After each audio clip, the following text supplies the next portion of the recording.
کی ملکیت میں یہ جو مال آیا ہے یہ نکاح ختم ہونے کے بعد آیا ہے،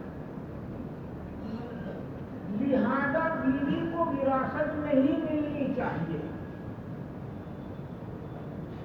آپ قیاس اگر چلاؤ گے تو یہی چلے گا کہ چنانچہ حضرت عمر رضی اللہ تعالیٰ عنہ کے دور خلافت میں اس طرح کا ایک واقعہ پیش آیا تو انہوں نے یہی فیصلہ کیا کہ شوہر کی دیت میں سے بیوی کو وراثت نہیں ملے، جبکہ یہ مسئلہ صحیح نہیں ہے۔ صحیح بات یہ ہے شوہر کے مرنے کے بعد دیت واجب نہیں ہوتی، مگر بلکہ مرنے سے جو ایک سیکنڈ پہلے کا وقت ہے اس وقت دیت واجب ہوتی ہے۔ جان نکلنے سے سیکنڈ بھر پہلے کا جو وقت ہے اس وقت دیت واجب ہوتی ہے۔ بس یہ مال جب شوہر کی ملکیت میں آیا، بیوی نکاح میں تھی یا نکل چکی تھی؟ نکاح میں تھی، لہذا جب نکاح میں تھی تو وراثت نہیں مل سکتی۔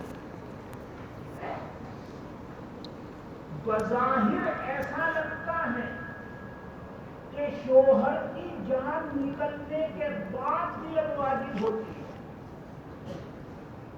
اور اس وقت بیوی نکاح میں نہیں رہتی ہے، لہذا یہ مال شوہر کی ملکیت میں آیا جب عورت نکاح میں نہیں ہے، بس بیوی کو وراثت نہیں ملنی چاہیے۔ حالانکہ جو آخری لمحات ہیں جان نکلنے کے اس وقت دیت واجب ہوتی ہے اور اس وقت بیوی نکاح میں ہے۔ جب بیوی نکاح میں ہے تو جو مال آیا ہے وہ نکاح میں ہوتے ہوئے آیا ہے، لہذا وراثت ملنی چاہیے۔ یا اس کی دوسری تقریر یوں کرو، شوہر کے مرنے کے بعد نکاح من کل وجوہ ختم ہو جاتا ہے؟ بتلاؤ، نہیں، من کل وجوہ ختم نہیں ہوتا۔ بیوی کے مرنے کے بعد تو من کل وجوہ ختم ہو جاتا ہے۔ ادھر بیوی کی جان نکلی اور فوراً اگلے ہی لمحے بیوی کی بہن سے نکاح کرنا چاہے کر سکتا ہے کہ نہیں؟ تو بیوی کی جان نکلتے ہی نکاح ختم، لیکن شوہر کی جان نکلتے ہی نکاح ختم ہو جاتا ہے من کل وجوہ، یا 4 مہینے 10 دن کے بعد ختم ہوگا؟ 4 مہینے 10 دن کے بعد۔ چنانچہ وہ نکاح نہیں کر سکتی، بس وہ من وجہ شوہر کے مرنے کے بعد من وجہ نکاح میں باقی ہے، اور جب نکاح میں باقی ہے تو جو دیت واجب ہوئی وہ نکاح ختم ہونے کے بعد ہوئی یا نکاح کے اندر واجب ہوئی؟ شوہر کے بعد جو مال آیا وہ نکاح میں موجود ہوتے ہوئے آیا کہ نہیں؟ لہذا دیت ملنی چاہیے، دیت میں سے وراثت ملے گی۔ چنانچہ حضرت عمر رضی اللہ تعالی عنہ نے تو یہی فیصلہ کیا تھا کہ دیت نہیں ملے گی، مگر جب ضحاک بن سفیان کلابی نے بتلایا کہ حضور اکرم صلی اللہ علیہ وسلم نے اشیت دبابی کی بیوی کو ان کے شوہر کی دیت میں سے وراثت دلوائی تھی، تو حضرت عمر نے اپنے قول سے رجوع کر دیا اور حکم دیا کہ دیت ملے، دیت میں سے وراثت ملے۔ آج کے زمانے میں اس کو دوسری طریقے سے سمجھو، ایکسیڈنٹ میں موت ہو گئی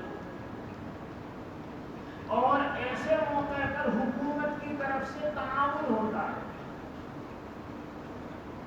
حکومت کی طرف سے تعاون ہوتا ہے۔ یہ جو حکومت کی طرف سے تعاون ہوا ہے، ظاہر بات ہے تو شوہر ہی کا تعاون ہے، تو اس میں بیوی کو وراثت ملے گی نہیں؟ جواب یہ ہے کہ ملے گی۔ کیوں؟ اس لیے کہ شوہر کے انتقال کے بعد میں من کل وجوہ نکاح ختم ہو گیا یا من وجہ باقی ہے؟ بس شوہر کے بعد جو مال آیا ہے نکاح کے ہوتے ہوئے آیا ہے، لہذا اس مال میں بیوی کو وراثت ملے گی۔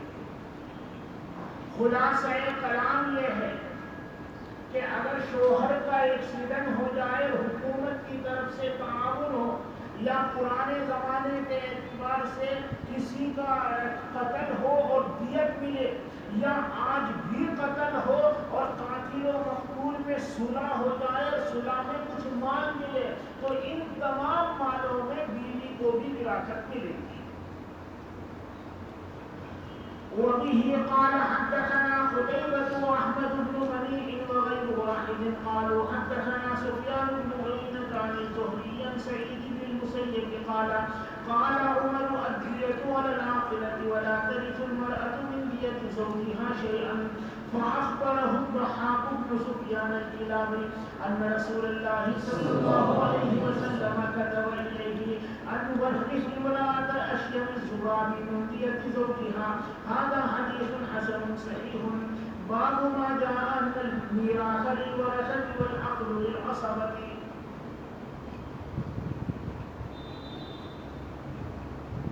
دیت عاقلہ پر واجب ہوتی ہے، میراث صرف ورثاء کو ملے گی، عاقلہ کو نہیں ملے گی، اور دیت عاقلہ پر واجب ہوگی۔ جیسے پہلی حدیث آئی تھی، حضور نے فرمایا کہ اگر کوئی مال چھوڑ کر مرا تو وہ مال اس کے گھر والوں کو ملے گا، حکومت کا اس میں کوئی حصہ نہیں۔ اور اگر مال نہیں چھوڑا اور ضائع ہونے والے بچے یعنی چھوٹے چھوٹے بچے چھوڑے فَإِلَيَّ، تو اس کی ذمہ داری مجھ پر یعنی حکومت پر۔ اسی طرح کی بات یہاں، اگر کوئی شخص جنایت کرے اور دیت واجب ہو تو دیت واجب ہوگی عاقلہ پر، اور بندہ مرے گا تو وراثت صرف وارثوں میں تقسیم ہوگی، عاقلہ پر تقسیم نہیں ہوگی۔ عاقلہ یعنی برادری، خاندان، عاقلہ سے مراد ہے برادری، خاندان۔ اگر کسی شخص نے کسی کو مثلا خطأً قتل کر دیا اور دیت واجب ہوئی تو یہ دیت صرف قاتل پر ہوگی یا اس کی پوری برادری اور خاندان پر ہوگی؟ پوری برادری، عاقلہ پر پوری برادری اور خاندان پر ہوگی۔ اور پھر یہی قاتل جب مرے گا تو اس کی وراثت پورے خاندان کو اور برادری کو نہیں دی جائے گی، بلکہ وراثت تنہا اس کے گھر والوں میں تقسیم ہوگی، بیوی بچوں میں تقسیم ہوگی۔ اصول ہے یہ۔ دیکھو دیت عاقلہ پر کیوں واجب ہوتی ہے، برادری پر کیوں واجب ہوتی ہے؟ اس لیے کہ انسان جرم جو کرتا ہے وہ خاندانی بیس پر کرتا ہے، برادری کے بیس پر جرم کرتا ہے۔ اگر وہ خود پھٹا حال ہے اور اس کا خاندان اور برادری بھی پھٹا حال ہے تو بندہ وہ جرم کرنے کی ہمت کرے گا؟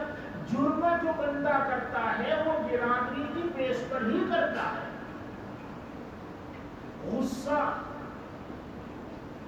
بہت سمجھدار چیز ہے،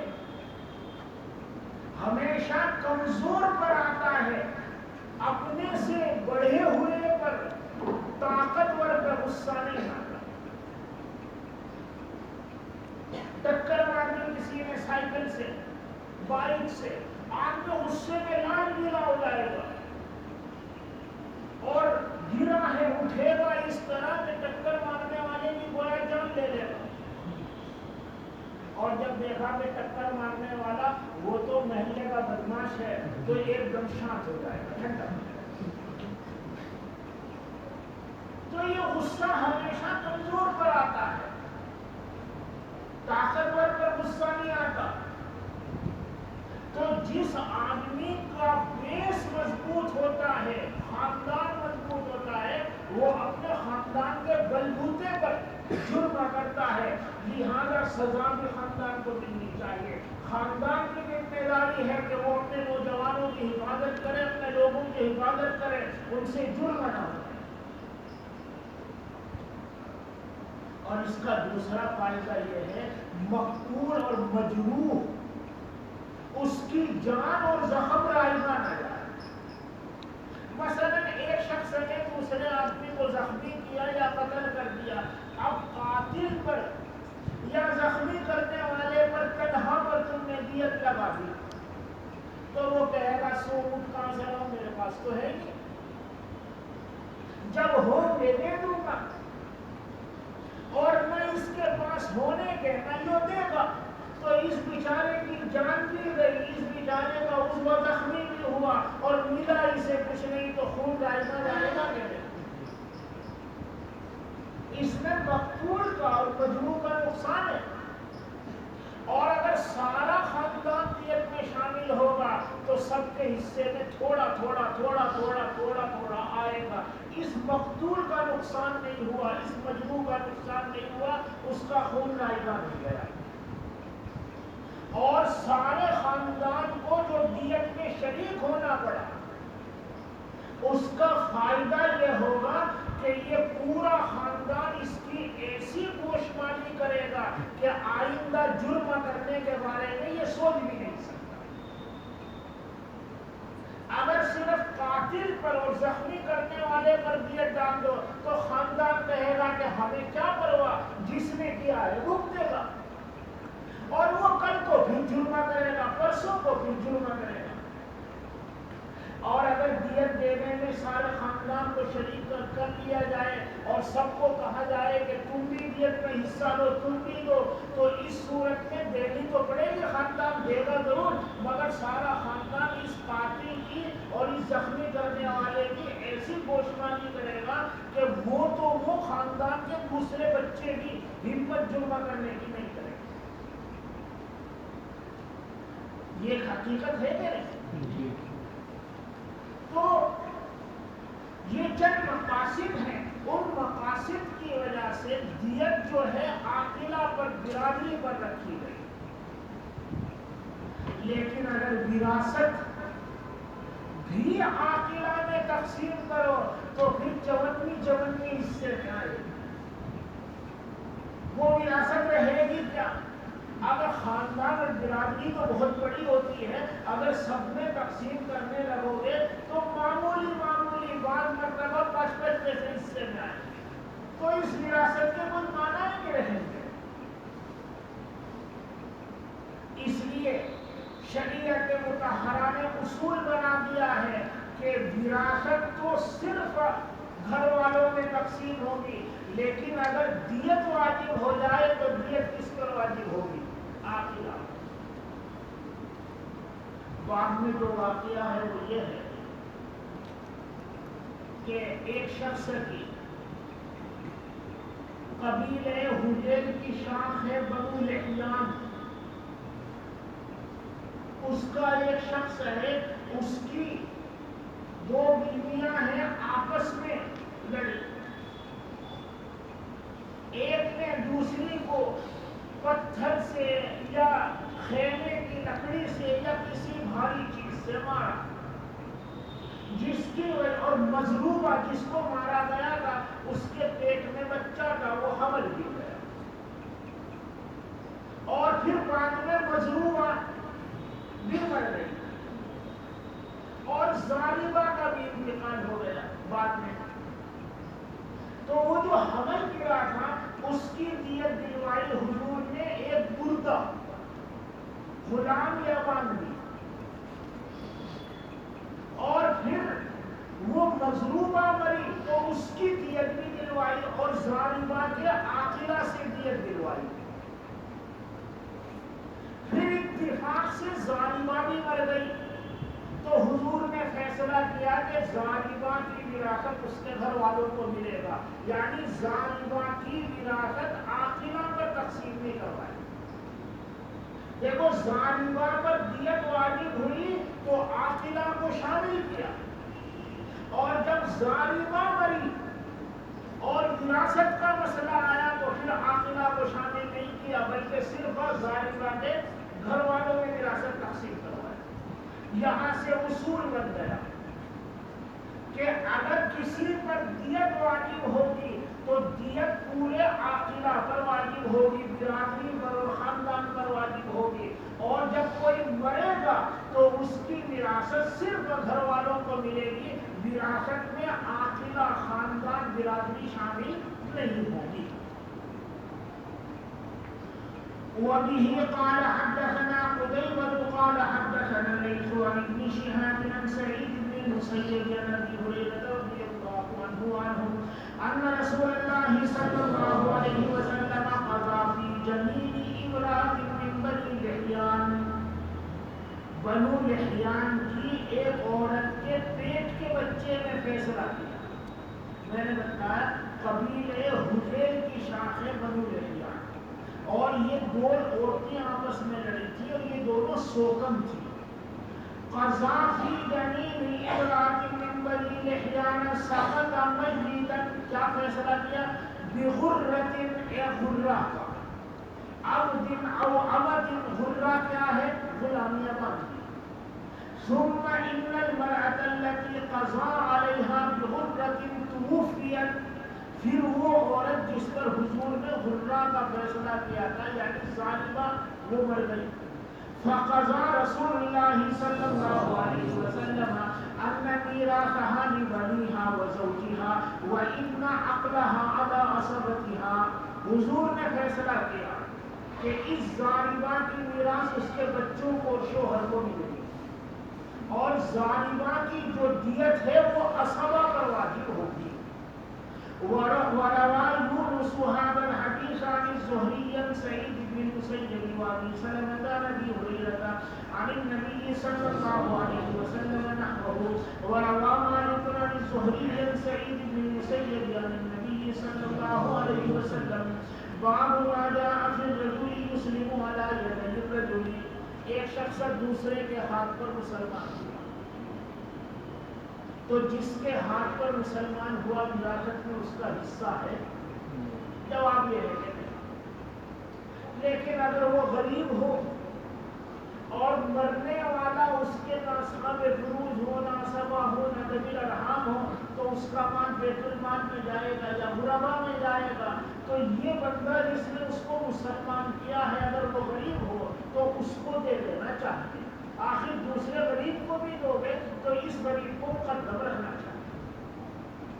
وبه قال حدثنا ابو قريب قال حدثنا ابو اسامة بن نمير ووكيع عن عبد العزيز بن عمر بن عبد العزيز عن عبد الله بن وهب، وقال بعضهم عن عبد الله بن وهب عن ابي الثاني قال سألت رسول الله صلى الله عليه وسلم عن السنة في الرجل من أهل الشرك يسلم على يد رجل من المسلمين، فقال رسول الله صلى الله عليه وسلم هو أولى الناس بمحياه ومماته، هذا حديث لا نعرف إلا من حديث عبد الله بن وهب، ويقال ابن موهب عن تميم الداري، وقد أخبر بعضهم بين عبد الله بن موهب وبين تميم الداري قبيصة بن موهب، ورواه يحيى بن حمزة عن عبد العزيز بن عمر وزاد فيه قبيصة بن موهب وهو اسم ليس بمتصل، والعمل على هذا عند بعض أهل العلم، وقال بعضهم يجعل ميراثه في بيت المال وهو قول الشافعي، واحتج بحديث النبي صلى الله عليه وسلم أن الولاء لمن أعتقى.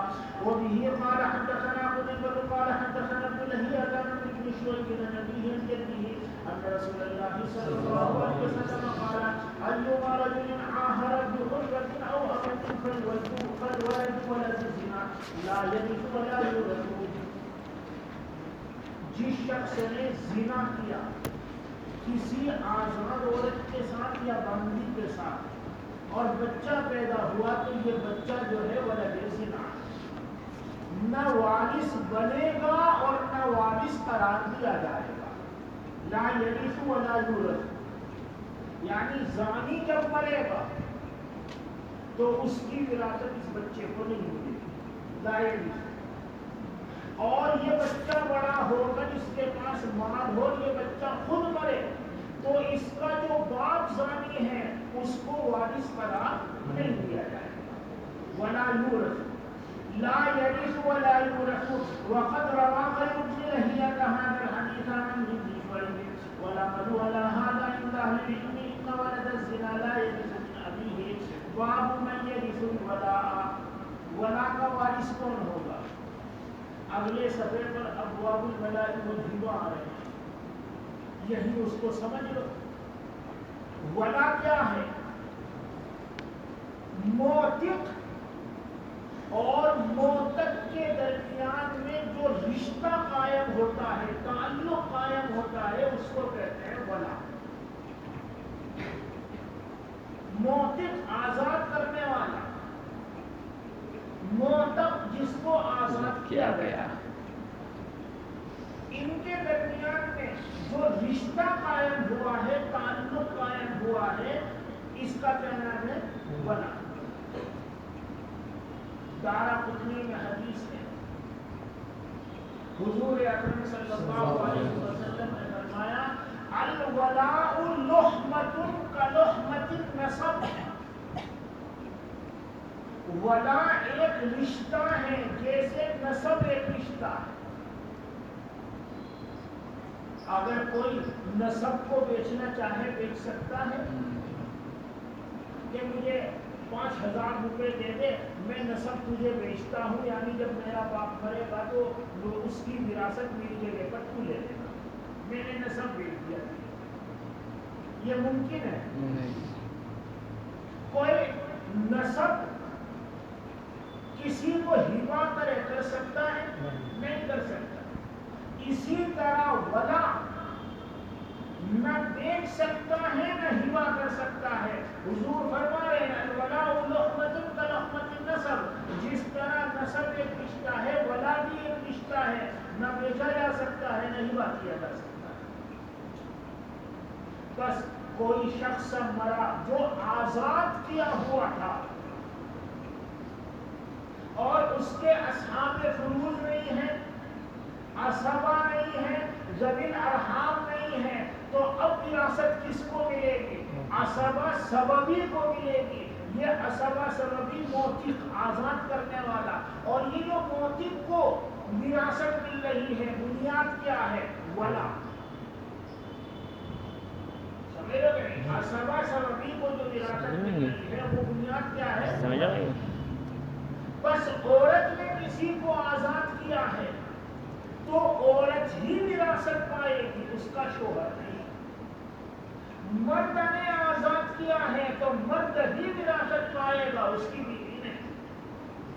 جس نے آزاد کیا ہے ولا اسی کو ملے گا، کسی اور کو ولا نہیں ملے گا۔ وَبِهِ قَالَ حَدَّثَنَا قُتَيبَةُ قَالَ حَدَّثَنَا ابْنُ لَهِيعَةَ عَنْ ابْنِ شُعَيْبٍ عَنْ أَبِيهِ عَنْ جَدِّهِ أَنَّ رَسُولَ اللَّهِ صَلَّى اللَّهُ عَلَيْهِ وسلم قال يرث الولاء من يرث المال۔ هذا حديث ليس إسناده بالقوي۔